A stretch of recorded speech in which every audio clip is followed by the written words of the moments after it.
여러분 안녕하십니까? 한 시민단체는 부산 총영사관 앞에 위안부 소녀상을 설치를 했습니다. 그런데 일본 정부는 소녀상 설치를 도저히 용납할 수 없다며 철거를 강력히 요구하고 나섰습니다. 일본 정부나 아베 총리의 이러한 망언망동에 한국 국민들은 정말로 코가 막히고 기가 막히고 어이가 없다는 입장입니다. 아수다로 부총리도 위안부 합의 이행을 요구하라면서 불난집에 기름을 쏟아붓는 망언을 쏟아내고 있습니다. 한일 통화 스와프 협정 체결 시 한국에 돈을 빌려주면 돈을 떼일 수 있다는 뜬금없는 망언까지 주절거리고 있습니다. 대한민국을 깔아 뭉개자는 의도적인 발언으로 풀이됩니다.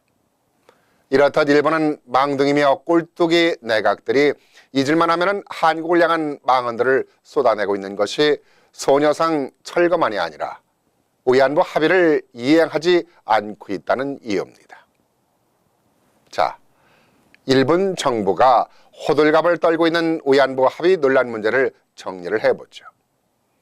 지난 2015년 12월 28일 한국 정부는 일본 정부와 위안부 합의를 통해 10억 엔을 받았습니다. 한국 돈으로 100억 원입니다.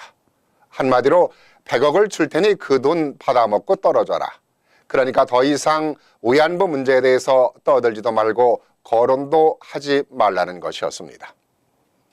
그런데 일본 정부는 한국 정부가 돈을 받아먹고 왜 소녀상이 설치되는 것을 방관하고 있느냐, 그리고 국민들이 이러쿵저러쿵 떠들게 하고 있느냐 하는 것입니다.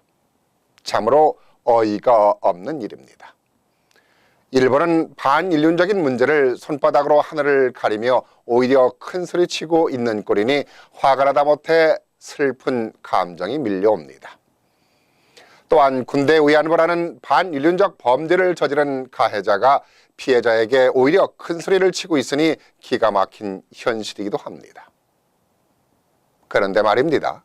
중요한 건 그렇잖아도 조금이라도 자신들에게 유리한 입장이면은 큰 소리치는 일본에게 한국 정부가 이들이 이토록 더 날뛰게 빌미를 주었다는 점입니다. 100억이 아니라 수백, 수천배가 넘는 돈을 준다 하더라도 우리에게는 일본 정부의 진정한 사과가 더 필요했던 것입니다. 그것이 피해자들에게는 돈보다 더 중요한 가치였던 것입니다. 그런데도 한국 정부는 무엇이 그리도 급했는지 아니면 귀신에 홀렸는지 피해자들을 또다시 질법히게 만들었습니다.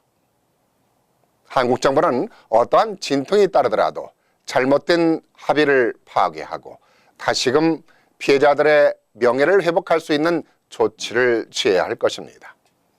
이것이 피해자들의 자존심을 회복시키는 일일 것이고 대한민국의 자존심도 찾는 일일 것입니다.